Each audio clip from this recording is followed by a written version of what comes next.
So, you've decided to take the IELTS exam. Congratulations! Success starts with IELTS. The speaking test is divided into 3 sections. Part 1 is the introduction and general questions. Part 2 is the long turn, and Part 3 is an analytical discussion. It's important to understand the criteria on which you will be tested in the IELTS exam. First, we consider the criteria of fluency and coherence. This is one of 4 criteria on which you will be tested. We'll cover the other 3 in later videos. Fluency and coherence refer to your ability to speak at length, including organizing ideas logically and appropriately signposting. It also refers to your ability to express and justify opinions and to discuss and speculate about issues without long pauses or repetition of the same words. Signposting is the use of words or phrases that indicate the direction of your thoughts. We will give you some examples of this in a moment.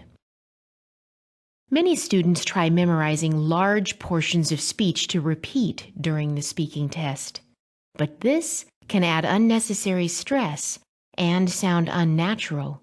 We don't recommend this approach.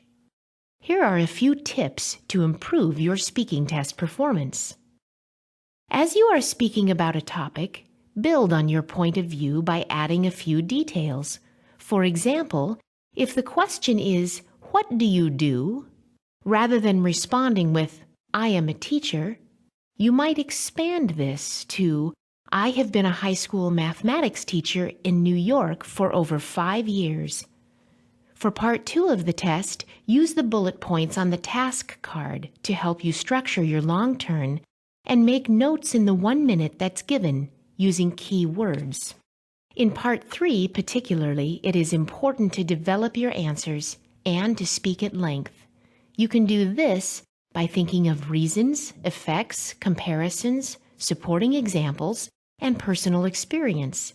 Just make sure you are signposting what you say. For example, discussing excessive TV watching, you might mention reasons, increasing numbers of TV channels compared to a generation ago, and the popularity of TV characters. Effects, increasing obesity levels, eyesight problems, and other health issues. Experience, my nephew watches nothing except cartoons. He will not study. Here are some examples of signposting for Part 3 of the test. Compare-contrast.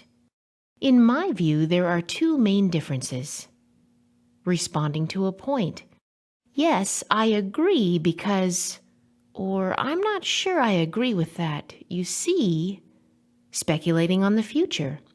I think we'll probably see a lot of, or maybe there'll be more, or it's unlikely that we will have. Practice is the key to increasing your fluency. There are no shortcuts. Practice using English in everyday communication as much as you can. Record yourself talking about different subjects.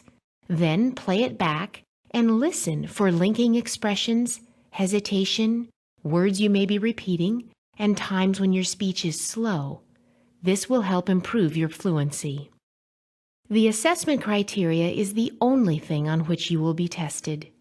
You will not be assessed on your appearance, body language while speaking in the exam, or your creative ideas. IELTS examiners are very consistent with their application of the IELTS assessment criteria. It is the same assessment given everywhere in the country and everywhere in the world. For more information, please see the other speaking test videos, lexical resources, grammatical range and accuracy, and pronunciation.